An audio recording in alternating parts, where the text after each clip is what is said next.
但你一定係帶埋我一下，你先至得啦。OK， 好準備，喂，哇，入咗，呢下唔係你想點解入唔係？唔發都慘要拍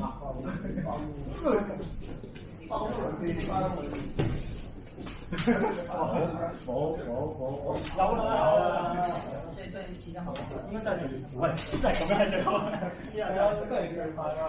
除非你咁樣，大家睇下先，一將功成萬骨，撲唔到就撲啦，中頭啊，就係個頭中落去，唔好你防住你睇啊，啱啊，唔好引佢兩分就係啦，就反過嚟跟佢就好，過嚟，ready，快！總之同加油！我點解啊？而家你呢題咩嘛？全部係要裝喺要縮㗎，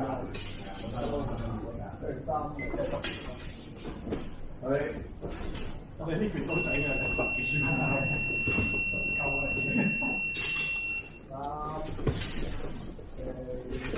所以哇！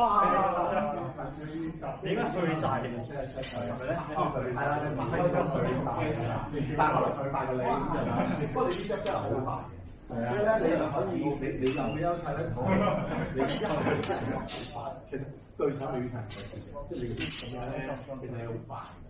啊！你做過啲夠嘅，同埋佢有個理論係你要把刀保護住你嘅手啦。咁所以咧，係啦，都會係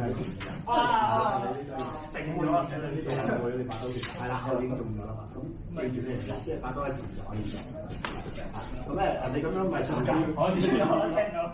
咁即係有人食師傅，都係會食出中間咁嘅。我覺得有呢個好處就係，哇！有嘢好尖，加油！你低過我。